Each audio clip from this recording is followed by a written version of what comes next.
Wa an Abi Khiras Hadrat ibn Abi Hadrat al-Aslami yuqal as-Sulami as-sahabi radhiyallahu anhu annahu sami'a an-nabiy sallallahu alaihi wasallam yaqul man hadara akahu sanatan fahuwa kasaf'id dami. Rawahu Abu Dawud dengan sanad yang sahih daripada Abi Khirash Hadrat bin Abi Hadrat al-Aslami, dan disebut juga as-Sulami. Dia ni seorang sahabat, walaupun riwayatnya sangat sedikit.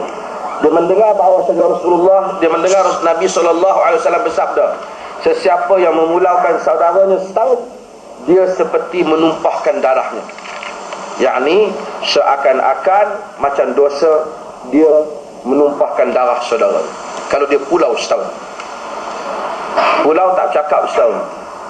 Ada masalah-masalah kerana kau tu kata sikit ke dia, kecil hati, tak mahu cakap. Dosanya. Maka sebab itu memulaukan saudara Muslim ni kita. Tuan-tuan, saya nak tanya, orang jarang pulau kawan-kawan dia Muslim. Ada tapi jarang. Tapi banyak orang Islam, terutama Melayu, dia pulau siapa? Adik-beradik dia sendiri. Adik-beradik ni dia ada banyak. Pertama, dosa persaudaraan Muslim. Kedua, dosa hubungan silaturahim. Pasal kes tanah bapak ke apa, tak cakap 2 tahun, tak pergi rumah. Bukan saja dia pulau, dia ajak anak-anak dia pulau. Kau jangan nak pergi rumah panggil kau. Kalau anak-anak dia pergi nak singgah rumah pak saudara dia pun tak boleh bagi tahu kat bapak dia, pun tidak naik darah. Sebab tak baca hadis-hadis ni. Kadang bukan setahun, 10 tahun tak bercakap. Dan jangan ada orang mengaji kuliah hadis sunnah ni, pulau pula adik-beradik. Kes tanah pusaka, kes berebut peninggalan mak bapak, kes-kes yang seperti ini lah. Kadang-kadang kes cerita orang, cerita tak tahu betul salah, terus kita pulau orang. Kadang-kadang tuan-tuan, pengkhabaran itu yang orang bawa ke kita tak mesti sama dengan apa yang berlaku. Misalnya kalau orang tanya kita satu perbuatan satu orang, kita kata, tak bagus lah kalau macam tu. Dia dengar, dia fikir sampai, dia kata apa? Dia kata tak bagus. Kan dah lain bunyinya, kan? Tak tahulah, tak elok kot. Kan beza bunyi. Dia kata kau tak elok, dia kata. Sebab tu khabar. Sebab tu Quran kata ya ayyuhallazina amanu in ja'akum fasiqun binaba'in fatabayyanu. Bila datang kepada kamu orang fasik bawa berita, semak, cik, periksa. Itu jadi macam kola perlih yang bunuh orang. Tak baca? Masuk surat khabar, tak baca? Oh, tuan-tuan kan pulau surat khabar.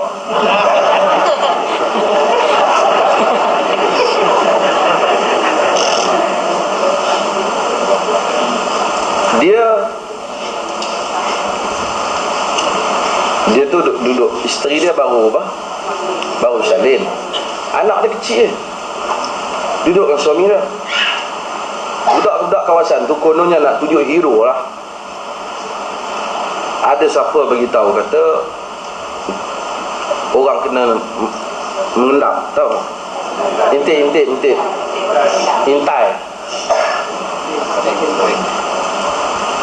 Intai anak dara siapa.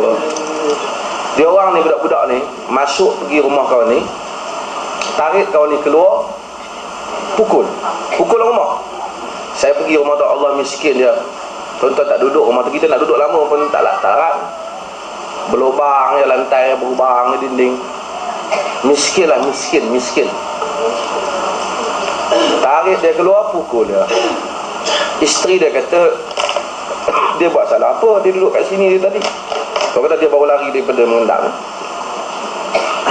Lepas daripada tu, apabila isteri dia kata kalau dia ada salah, bawalah ke polis, kenapa nak pukul dia macam ni?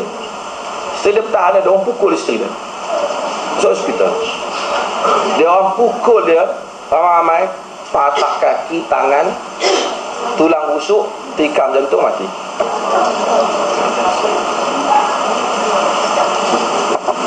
Begitulah yang disampaikan. Saya pergi melawat. Lepas dah bunuh lah kira kan. Datang atuk ke bapak kawan budak perempuan, dia kata, bukan dia ni, kenapa kau pukul dia ni?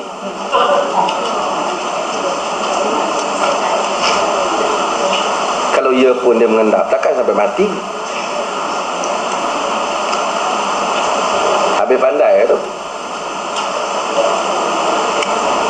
Sebab tu agama ni dia memusuhi, menghukum tanpa bicaraan. Selidik dulu. Allah Subhanahu wa ta'ala Tuhan yang maha adil ni. Saya kata apa tempat, kalau Tuhan kita ni mati-mati Tuhan ambil bubulan neraka, bubulan syurga, tak salah ni Tuhan, kan? Kan kita kata, ya Allah, saya tak salah ni, macam mana saya masuk neraka ni? Kau salah atas dunia ni. Tuhan silap kira gua, cuba tengok lain. Tak akan ada. Tapi Allah Jalla wa'ala maha adil. Dia buat mahkamah di akhirat, ditimbang amalan baik, ditimbang amalan jahat. Amalan jahat, semua kita duduk di mahsyar, setiap orang ditimbang amalannya, lalu semua orang dia tengok, ini kesalahannya, tangan kaki boleh bercakap, sehingga orang akur, inilah kesalahan aku, dosa-dosa aku, baru dia ambil masuk ke dalam neraka, yakni masuk ke dalam syurga. Adil Allah Jalla wa'ala. Padahal kalau Tuhan tak bicarakan, kita tak buat mahkamah pun, adakah Tuhan mungkin silap? Tak. Dia maha mengetahui, tapi adil. Sebab itu bila nak hukum orang, bagilah perbicaraan. Termasuklah apa-apa akta yang saya sebut, ISA pun sama. Adalah ibu-ibu ni datang jumpa saya. Saya bukanlah kata tak boleh manusia ini ditahan untuk disoal siasat dalam satu tempoh. Agama benarkan untuk maslahah, untuk satu orang ditahan, disiasat dalam satu tempoh, untuk disemak kesalahan-kesalahan dia. Tapi sampai 6 tahun dia tak boleh tahu apa dosa dia. Kacau macam ni.